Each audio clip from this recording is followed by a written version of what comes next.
We are one day away from the start of automatic spending cuts kicking in. The cuts, which have been on their way for 18 months now, are less than 24 hours away. And both parties in Washington, they're now scrambling to try to avoid the cuts. But should they be? Ben has the reality check you won't see anywhere else.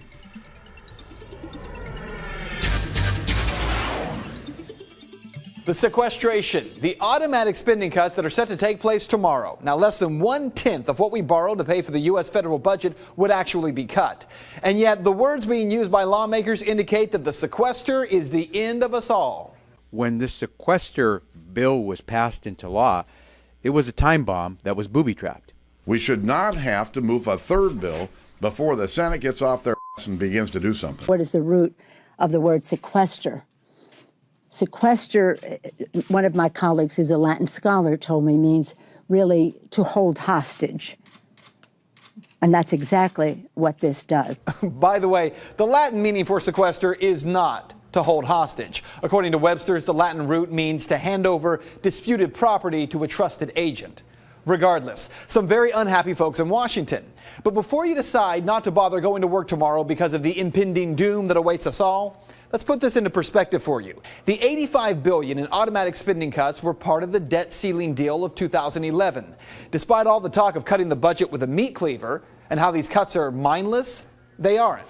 These $85 billion for 2013 and $1.2 billion in cuts over the next 10 years came out of focused talks between Republicans and Democrats in 2011. Democrats wanted half the cuts to come from defense spending, and Republicans supported that.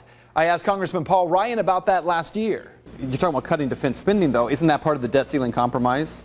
So we don't agree with that. That's the point we're trying to make. I voted for a bipartisan budget agreement. Now, Republicans, they wanted the other half of those cuts to come from domestic programs, something I questioned Ohio Senator Sherrod Brown about today. I think that back then people thought that there'd be more reasonable compromise. So 18 months ago, the idea was that the sequester would never actually happen? Maybe so. Senator Brown says he and Senate Democrats have put forth their own plan to prevent the sequestration cuts. The Senate Democrat plan would raise taxes on those making $5 million a year or more. It would end farm subsidies, and it would close tax loopholes for oil companies. Plus, there would be some spending reductions.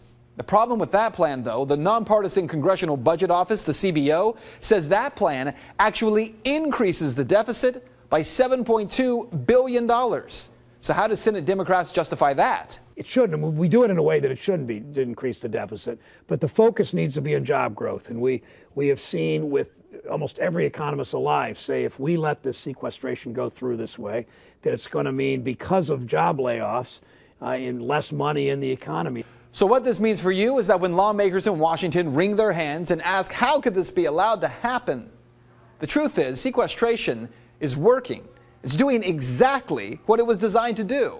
It's cutting spending when Washington simply doesn't have the will. It is cutting from defense and from domestic spending, which neither side is willing to touch. Automatic spending cuts will hurt. But the truth is, there's no way to correct Washington spending without pain.